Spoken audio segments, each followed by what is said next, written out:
Hello students, so I am Dr. Shekhar. Today I am going to teach you evolution.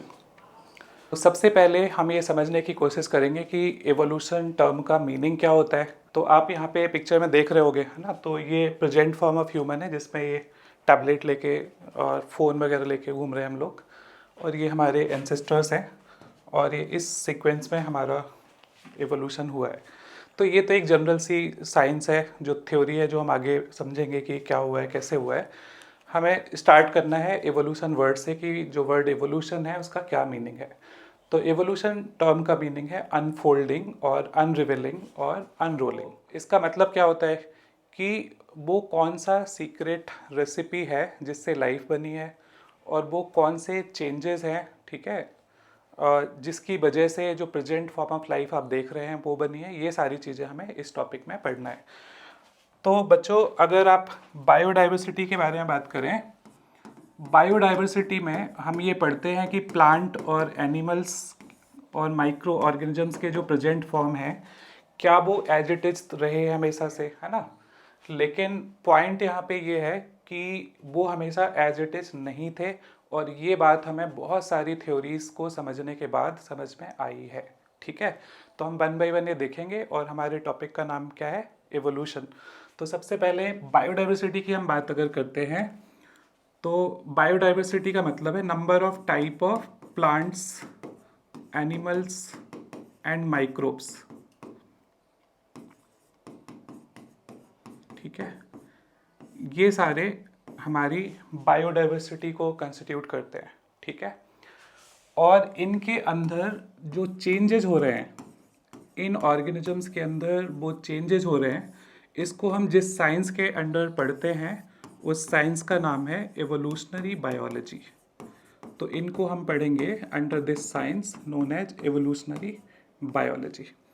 तो इस evolution से आपका term आता है एवोल्यूशनरी बायोलॉजी। तो एवोल्यूशन हम समझने की कोशिश करेंगे कि एवोल्यूशन क्या है। तो इसका मतलब होता है बेसिकली अनफोल्डिंग, राइट।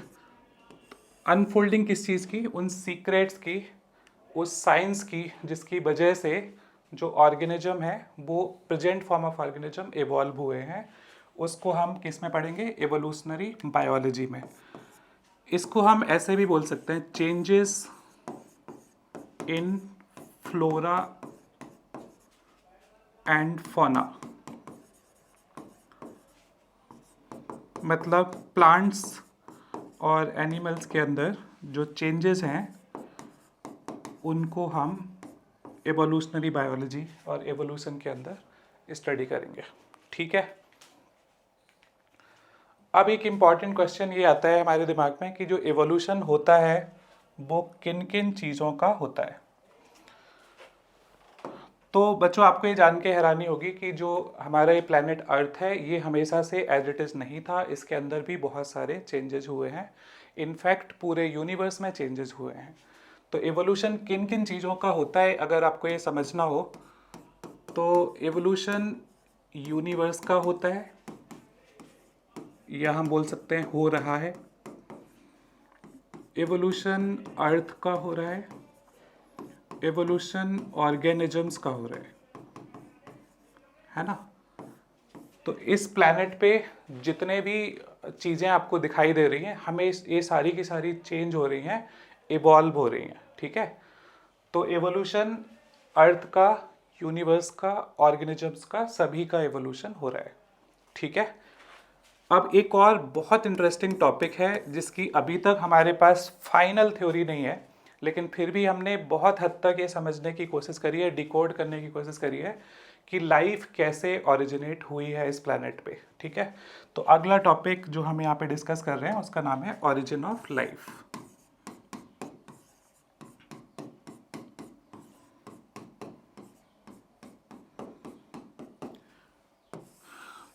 तो आपको पता है कि लाइफ का जो ओरिजिन है, हम अर्थ के ऊपर स्टडी कर रहे हैं, और अर्थ इस यूनिवर्स का पार्ट है। तो हम इसको स्टार्ट करेंगे यूनिवर्स से। तो एक साइंटिस्ट हैं जिनका नाम है एब लिमिटर। अगर इनके प्रोफेशन की बात करें तो ये एक प्रीस्ट हैं और इन्होंने क्या बोला, इन्होंने बताया कि जो यूनिवर्स ये बिग बैंग की वजह से ओरिजिनेट हुआ है ना, जिसको हम बोलते हैं बिग बैंग थ्योरी। इसको हम बोलते हैं बिग बैंग थ्योरी। तो बच्चों आपके एग्जाम में ऐसा क्वेश्चन आएगा कि Big Bang theory is related to, तो आपको बोलना है ओरिजिन ऑफ यूनिवर्स। तो बिग बैंग थ्योरी हमें ओरिजिन ऑफ यूनिवर्स के बारे में बताती है।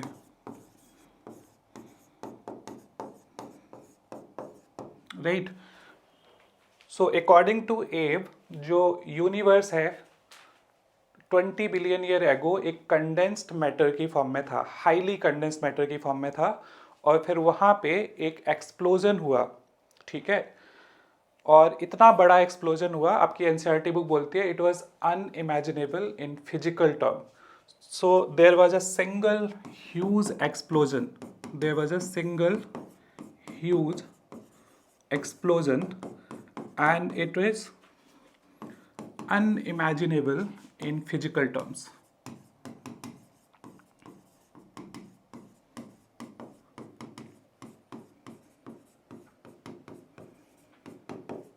ऐसा क्यों बोला अनइमेजिनेबल इन फिजिकल टर्म? इसका रीजन है बच्चों कि जो आपका यूनिवर्स है ये बहुत बड़ा है। कितना बड़ा है आप ऐसे समझ सकते हो कि जो फास्टेस्ट ऑब्जेक्ट कोई मूव कर सकता है इस यूनिवर्स में वो है लाइट।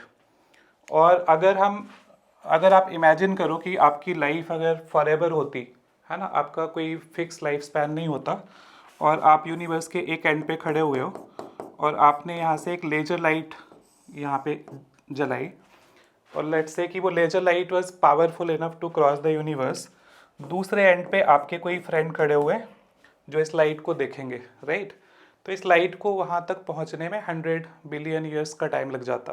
ठीक है, तो इससे आप समझ सकते हो कि यूनिवर्स कितना बड़ा है, राइट। तो इसी से आपको आइडिया लग सकता है कि जो ये ह्यूज एक्सप्लोजन जिसकी हम बात कर रहे हैं वो कितना बड़ा होगा मैग्नीट्यूड में। ठीक है, समझ आ गई बात। अब हम बात करेंगे कि जो यूनिवर्स था उस टाइम पे वो किन चीज़ों से मिलके बना हुआ था। तो मैंने एक रफ स्केच बना दिया। अगर ये सर्किल यूनिवर्स को रिप्रेजेंट कर रहे हैं तो इसके अंदर बहुत सारे गैलेक्सीज हैं बच्चों। इसके अंदर क्या है बच्चों? गैलेक्सीज। ये है आपका यूनिवर्स और इसके अंदर बहुत सारे गैलेक्सीज हैं। हम ऐसे बोलते हैं कि बिलियंस ऑफ गैलेक्सीज हैं यूनिवर्स के अंदर। इनमें से एक गैलेक्सी का नाम है मिल्की वे गैलेक्सी। ठीक है, और इसके अंदर हमारा सोलर सिस्टम है, और इस सोलर सिस्टम के अंदर हमारा एक छोटा सा प्लैनेट है जिसको हम अर्थ बोलते हैं। तो अगर मैं इस मिल्की वे गैलेक्सी के अंदर अगर एक छोटा सा स्ट्रक्चर ड्रॉ करने की कोशिश करूं जो कि एक डॉट हो सकता है, तो आप ये सोच सकते हो कि अगर यूनिवर्स इतना बड़ा है तो अर्थ उसके रिस्पेक्ट में एक छोटा सा डॉट है, और जिसको आपकी एनसीईआरटी बुक ने लिखा कि earth is like a speck, means it is a little dot with reference to universe.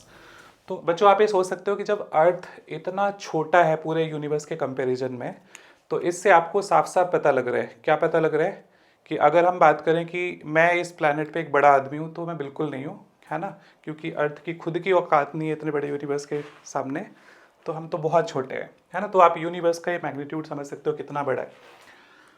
तो बिगनिंग में यहाँ पे हाइड्रोजन और हीलियम गैसेस बनी। ठीक है, hydrogen and helium gases were formed.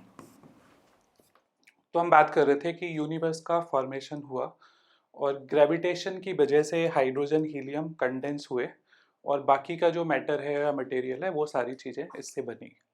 ठीक है, और ये किस वजह से हुआ था? ये हुआ था ग्रेविटी की वजह से।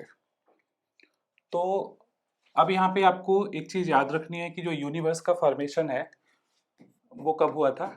20 billion year ago. This is the time for formation of universe. Right बच्चों, about 5 billion year ago solar system का फॉर्मेशन हुआ।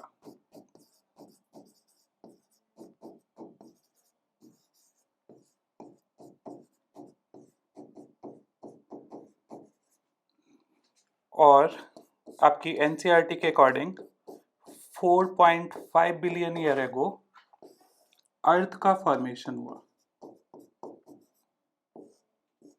ठीक है, अब यहां से कहानी थोड़ी सी इंटरेस्टिंग हो जाएगी आपकी, कि जो अर्थ का फॉर्मेशन जब हुआ था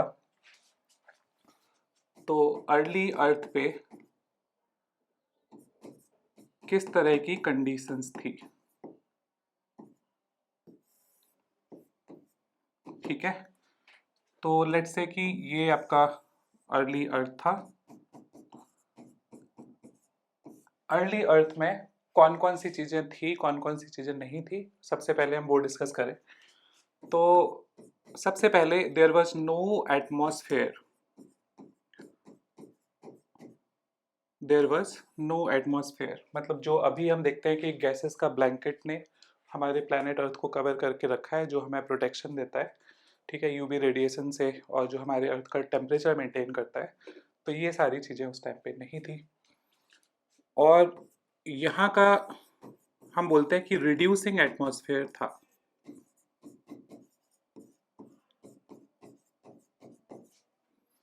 रिड्यूसिंग एटमॉस्फेयर का मतलब है कि अगर हम देखें आज के टाइम पे, तो आज के टाइम पे अराउंड 21% ऑक्सीजन है एयर में, है ना, और उस टाइम पे फ्री ऑक्सीजन नहीं थी, फ्री ऑक्सीजन नहीं थी। ठीक है, तो फिर कैसी थी अर्थ?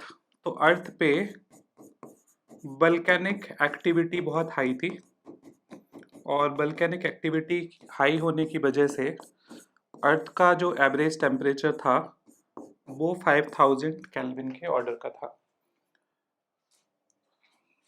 और वल्केनो होने की वजह से इससे CO2, अमोनिया, ये सारी गैसेस निकल रही थी। ठीक है, और यहाँ हाइड्रोजन और ऑक्सीजन ने कंबाइन करके वाटर वेपर बनाया, और ये वाटर वेपर क्योंकि टेम्परेचर हाई होने की वजह से गैसियस फॉर्म में रहता है, और ये वाटर वेपर क्या होता है, ये इवेपोरेट होता है, और इवेपोरेट होके कहाँ चला जाता है? ऊपर, और फिर इसका होता है कंडेंसेशन, और इसके कंडेंसेशन होने की वजह से रेन का फॉर्मेशन होता है। तो ये प्रोसेस बहुत टाइम तक चलती रही, है ना, वाटर वेपर बना, इवेपोरेट हो गया, कंडेंस हुआ, रेन की फॉर्म में वापस आया। ठीक है, तो ये प्रोसेस अगेन एंड अगेन होती रही, और इसकी वजह से जो टेम्परेचर है वो कम हो गया अर्थ का। Temperature of earth came down, और ये टेम्परेचर लगभग पहुंच चुका था 100 डिग्री सेंटीग्रेड के आसपास। और इस टेम्परेचर पे वाटर आपको पता है बॉइलिंग फॉर्म में रह सकता है, तो इसके ऊपर जितने भी डिप्रेशंस थे अर्थ के ऊपर, उन डिप्रेशंस को कवर कर लिया किसने? वाटर ने, जिनको हम प्रेजेंट डे ओशंस या सी बोलते हैं, राइट। अगर हम प्रेजेंट एटमॉस्फेयर की बात करें अर्थ पे, तो हमारा प्रेजेंट एटमॉस्फेयर ऑक्सीडाइजिंग नेचर का है। ठीक है, इन दोनों सिचुएशन में क्या डिफरेंस है? डिफरेंस आसान है। यहाँ पे डिफरेंस ये है कि जो ये वाली सिचुएशन है रिड्यूसिंग एटमॉस्फेयर, तो यहाँ पे केमिकल का बिल्डअप या केमिकल का एवोल्यूशन पॉसिबल है। ठीक है, जो कि हम फर्दर ओपन थ्योरी में पढ़ने वाले हैं। और प्रेजेंट ऑक्सीडाइजिंग एटमॉस्फेयर होने की वजह से क्या होता है कि कोई भी केमिकल्स अगर बने हैं किसी तरह से, तो ये ऑक्सीडाइज हो जाएंगे, मतलब इनका ब्रेक डाउन हो जाएगा। तो इससे सीधी सीधी बात जो हमें ये पता चलती है कि प्रेजेंट टाइम पे लाइफ का फॉर्मेशन पॉसिबल नहीं है अर्थ पे। ठीक है, तो क्वेश्चन आपसे ऐसा पूछा जाएगा कि क्या अर्थ पे origin of life present moment पे पॉसिबल है, तो आंसर है नो। फिर क्या पॉसिबल है? पॉसिबल केवल एवोल्यूशन है। तो आज की डेट में एवोल्यूशन हो रहा है, ओरिजिन ऑफ लाइफ नहीं हो रहा है। ठीक है, इसके बाद हम बात करेंगे ओरिजिन ऑफ लाइफ की। तो ओरिजिन ऑफ लाइफ की कुछ थ्योरीज है।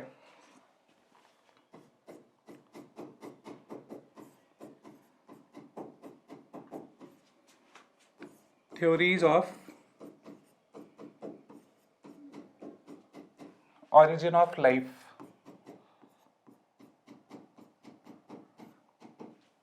theories of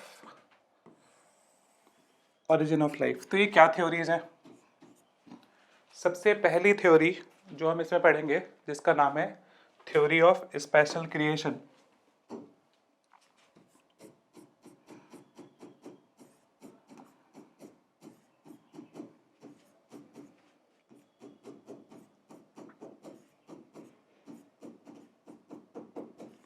theory of special creation.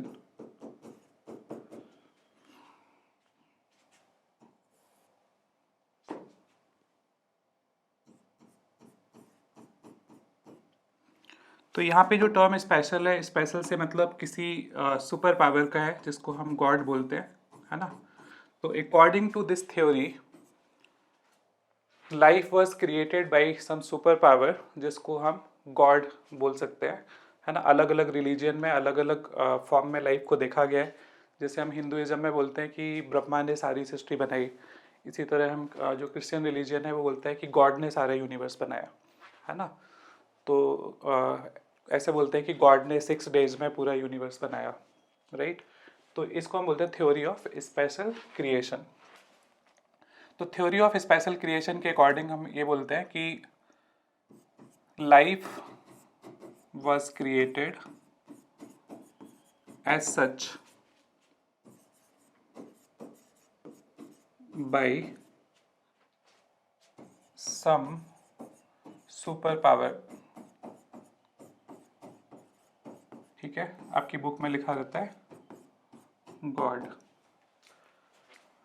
Life was created as such, इसका सीधा सीधा मतलब है कि नो एवोल्यूशन, है ना। तो इससे हमें पता चल रहा है कि ये जो थ्योरी है ये करेक्ट नहीं है।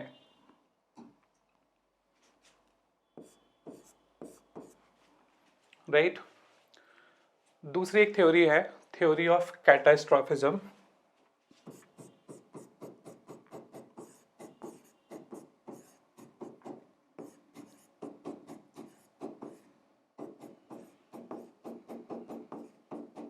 सो हम ऐसा बोलते हैं कि हमारे प्लैनेट पे हर एक कुछ टाइम पीरियड के बाद एक कैटास्ट्रॉफी आती है, उससे सारी जो लाइफ फॉर्म है वो डिस्ट्रॉय हो जाती है और फिर लाइफ दोबारा से शुरू होती है ना। तो इसके लिए एक जो साइंटिस्ट थे जो इस थ्योरी में बिलीव करते थे, उनका नाम है क्यूबियर, राइट। अगली थ्योरी है थ्योरी ऑफ स्पॉन्टेनियस जनरेशन। बच्चों इनके नाम आपको याद नहीं रखने हैं, ठीक है। अगर आपको नहीं रहते हैं, बस थोड़ा सा आइडिया आपको होना चाहिए।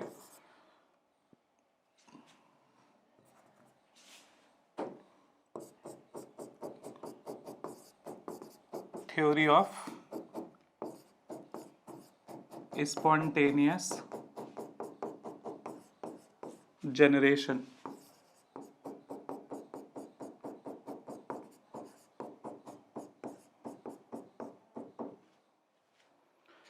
तो स्पॉन्टेनियस जनरेशन का क्या मतलब होता है? इसका मतलब ये है कि जो लाइफ है वो सडनली बन जाती है, मड से, स्ट्रॉ से, या जो डिकेइंग मैटर है उससे बन जाती है, ठीक है।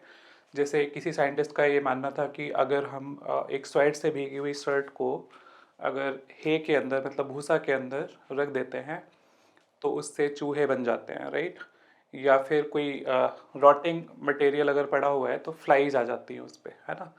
तो ये सारी जो थ्योरीज हैं इनको हम थ्योरी ऑफ स्पॉन्टेनियस जनरेशन बोलते हैं। तो थ्योरी ऑफ स्पॉन्टेनियस जनरेशन का मतलब क्या हुआ कि life came from mud straw etcetera, है ना। तो ये हो गई आपकी theory of spontaneous generation. Next जो थ्योरी है,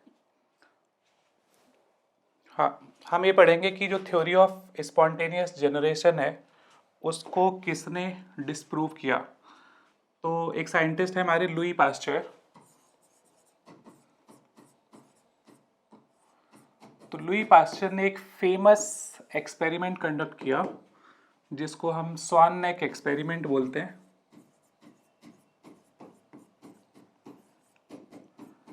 ये एक्सपेरिमेंट क्या था, इन्होंने दो ग्लास के बने हुए जार ले लिए और उनमें से एक जार का जो नेक है उसको ऐसे जिगजैग कर दिया और इन दोनों जार के अंदर उन्होंने फिल किया मीट एक्सट्रैक्ट। क्या फिल कर दिया? Meat extract.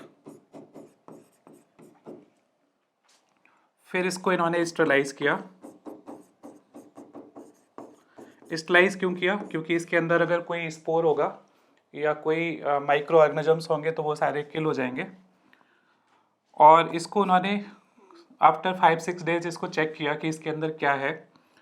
तो उन्होंने क्या देखा कि जो आपका जार ओपन था इस तरह से, उसके अंदर ईस्ट आ गए हैं और जो आपका जिगजैग फ्लास्क था जिसको उन्होंने स्वान नेक के फॉर्म में चेंज किया था, तो इसके अंदर कोई भी माइक्रो ऑर्गेनिज्म नहीं पैदा हुए। तो इससे क्या पता चल रहा है बच्चों? इससे आपको साफ साफ ये पता चल रहा है कि यहाँ पे एयर के अंदर स्पोर रहे होंगे और वो स्पोर इस जार के अंदर चले गए, राइट, और वहाँ से ईस्ट बना है। और इधर पे क्या हुआ कि जो स्पोर एयर के अंदर से आए और यहाँ पे जहाँ पे जिगजैग ये बना हुआ है इसके अंदर वो स्पोर्स ट्रैप हो गए और उनके यहाँ पे ट्रैप होने की वजह से इन्होंने इस मीट एक्सट्रैक्ट को कंटेमिनेट नहीं कर पाए। तो लुई पास्चर ने इस एक्सपेरिमेंट से प्रूव किया कि जो लाइफ है वो केवल प्री एग्जिस्टिंग लाइफ से आती है। तो इन्होंने प्रूव किया कि life comes from pre existing life.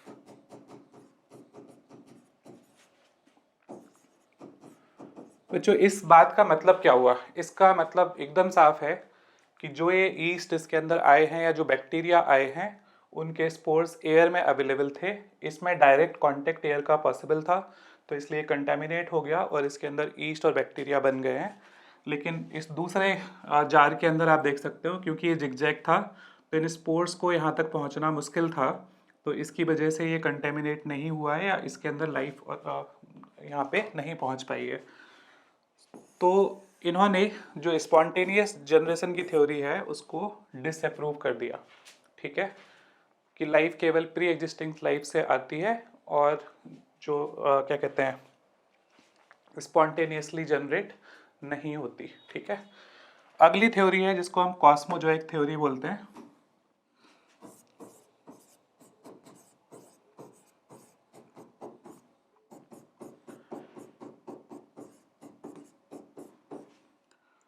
Cosmozoic theory. तो यहाँ पे जो टर्म कॉस्मोस है इससे आपको पता चल रहा होगा, कॉस्मोस का मतलब बेसिकली होता है यूनिवर्स। तो ये थ्योरी इस बात में बिलीव करती है कि यूनिवर्स में ऐसे बहुत सारे प्लेसेस हैं जहाँ पे लाइफ एग्जिस्ट कर रही होगी और वहाँ से स्पोर्स आके अर्थ के ऊपर लैंड करे और फिर वहाँ से लाइफ ओरिजिनेट हुई, ठीक है। तो इसको हम सिंपल लैंग्वेज में ऐसे बोल सकते हैं कि life came from outer space, right, life came from outer space, ठीक है। और इसी तरह का एक और थ्योरी थी जो आरेनियस ने दी थी जिसको हम पैनस्पर्मिया बोलते हैं,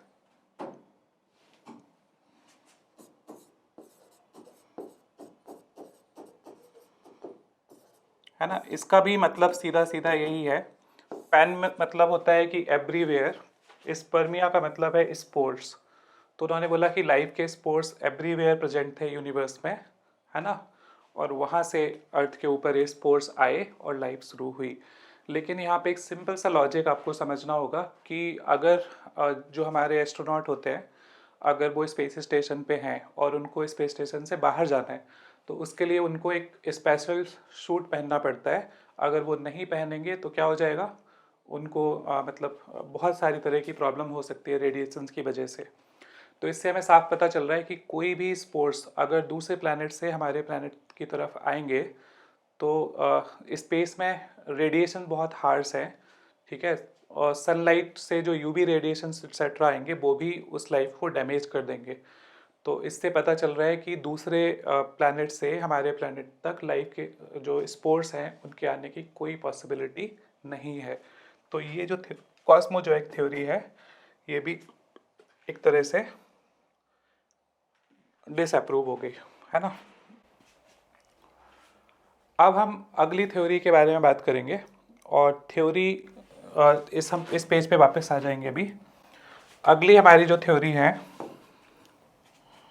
वो है आपका, जिसको हम बोलते हैं ओपरन एंड हेल्डन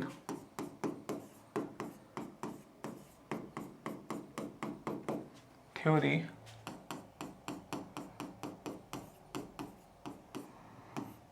ओपरन हेल्डन थ्योरी या ओपरन हेल्डन मॉडल बोलते हैं हम इसको। इसको हम modern theory of origin of life भी बोलते हैं। तो मैं यहाँ पे लिख देता हूँ, इसका नाम है modern theory of origin of life, right. तो इस थ्योरी के अकॉर्डिंग दो साइंटिस्ट हैं, एक है आपके AI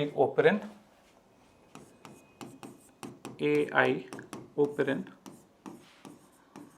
और दूसरे साइंटिस्ट हैं आपके JBS हेल्डन।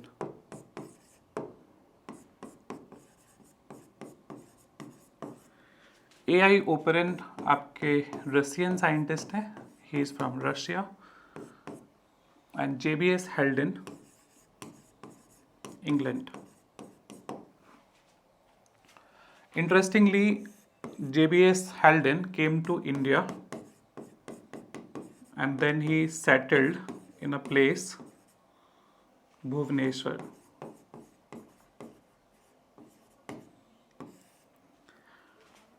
तो इसके पीछे की क्या कहानी है? इसकी कहानी ये है कि जो भी हमारे हिंदू लिटरेचर हैं उनके अंदर बहुत सारी बातें जो यूनिवर्स के बारे में बोली जाती है वो साइंटिफिकली प्रूवन है, ठीक है। तो उनका ये मानना था कि इंडिया के अंदर वो बहुत सारे जो आपके रिलीजियस लोग हैं, रिलीजियस पीपल हैं, लीडर्स हैं, उनसे वो मिलेंगे और फिर उनका जो थॉट है यूनिवर्स को लेके या लाइफ के ओरिजिन को लेके, तो उस पर वो डिस्कस करेंगे तो शायद उनको कोई क्लू मिले या कोई क्लैरिटी मिले, ठीक है। तो ओपरन एंड हेल्डन दोनों ने ये थ्योरी दी थी जिसको हम operon हेल्डन model of origin of life बोल रहे हैं। तो इसके अगर हम नट सेल की बात करें तो इसका नट सेल या एसेंस है कीमोजेनी फॉलोड बाय बायोजेनी। कीमोजेनी का मतलब होता है बच्चों केमिकल एवोल्यूशन,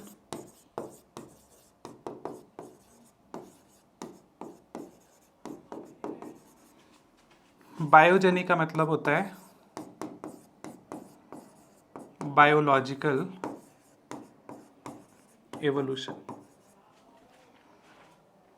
ठीक है, biological evolution. Operon and हेल्डन model के अकॉर्डिंग पहले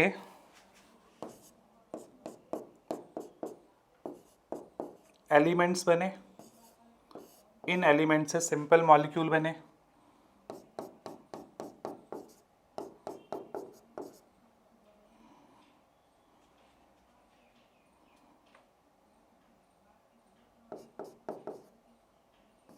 इनसे फिर सिंपल, ये इनको हम बोल सकते हैं ये इनऑर्गेनिक मॉलिक्यूल हैं, इनसे फिर ऑर्गेनिक केमिकल्स बने,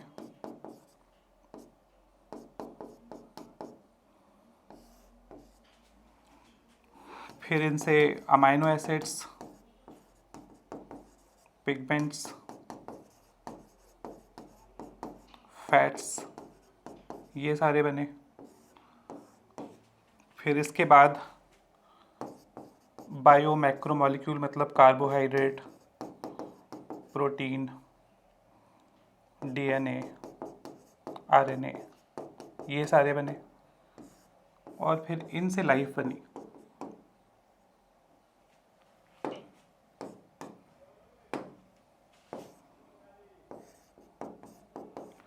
तो बच्चों इससे आपको साफ साफ पता चल रहा है कि ये जो सीक्वेंस ऑफ इवेंट है, मैं दूसरा कलर यहाँ पे ले लेता हूँ, ये जो सीक्वेंस ऑफ इवेंट्स है यहाँ से यहाँ तक, है ना, इसको हम बोलते हैं केमिकल एवोल्यूशन। ये आपका केमिकल एवोल्यूशन और कीमोजेनी है। इसके बाद यहाँ से लाइफ स्टार्ट हुई, मतलब सेल बना और फिर सेल इवॉल्व होके बहुत सारे अलग अलग टाइप के सेल्स बने। ठीक है,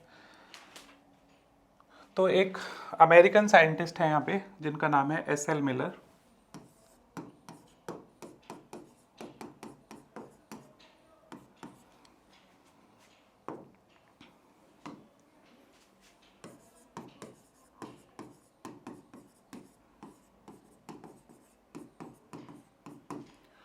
एस.एल. मिलर ने क्या किया, एक एक्सपेरिमेंट कंडक्ट किया और इस एक्सपेरिमेंट का यहाँ पे आप डायग्राम देख पा रहे हो, मैं वन बाय वन आपको एक्सप्लेन कर देता हूँ।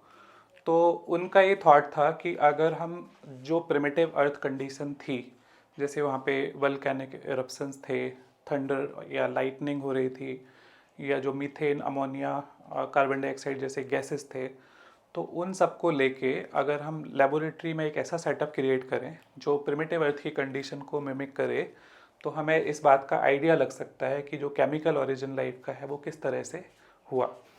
तो इस सेटअप में इन्होंने क्या किया कि ये जो इलेक्ट्रोड है ना, इन इलेक्ट्रोड को 75,000 वोल्ट पे मेंटेन किया है और इसका पर्पज़ है कि जो अर्ली एटमॉस्फेयर में जो लाइटनिंग थी, तो ये लाइटनिंग को मिमिक कर रहा है।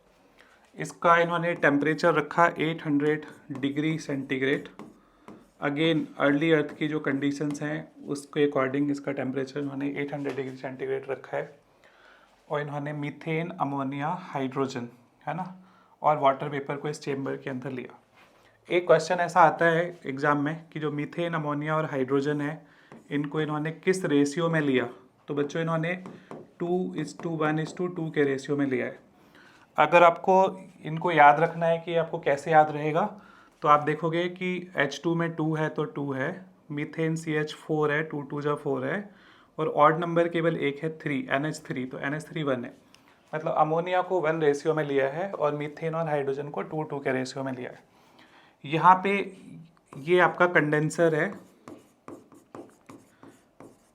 तो इसका काम क्या है कि यहाँ से वाटर आपका जा रहा है, कोल्ड वाटर, और इसकी वजह से इसके अंदर जो मिक्सचर है उसको कूल डाउन किया जाएगा और वो मिक्सचर यहाँ पे कलेक्ट हो जाएगा।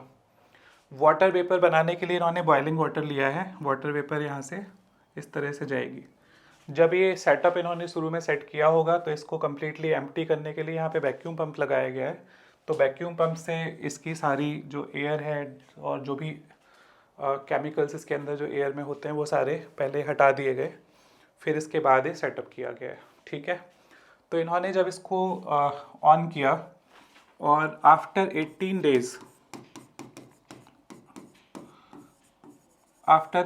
डेज इनको इस मिक्सचर के अंदर सिंपल ऑर्गेनिक कंपाउंड्स मिले, जैसे अमाइनो एसिड्स। तो बच्चों अगर आप ध्यान से देखोगे तो हमने इसमें केवल ऑर्गेनिक इनऑर्गेनिक कॉन्स्टिट्यूएंट लिए हैं, मीथेन, अमोनिया, हाइड्रोजन, और हमें यहाँ पे अमाइनो एसिड्स मिल रहे हैं जो कि ऑर्गेनिक कंपाउंड्स हैं। तो इससे हमें पता चल रहा है कि जो केमिकल ओरिजिन है जो लाइफ का, उसकी जो थ्योरी है वो सही है। ठीक है, तो इस थ्योरी को किसने प्रूव किया?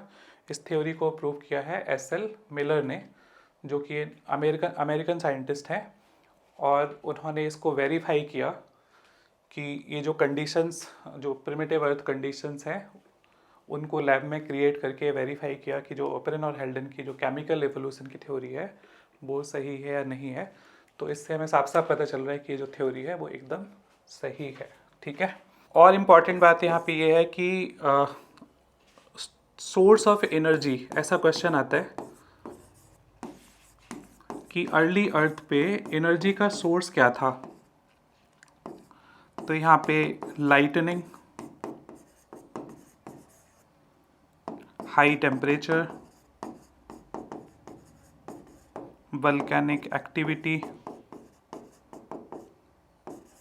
ये सारे अर्ली अर्थ पे एनर्जी के सोर्सेस थे। ठीक है।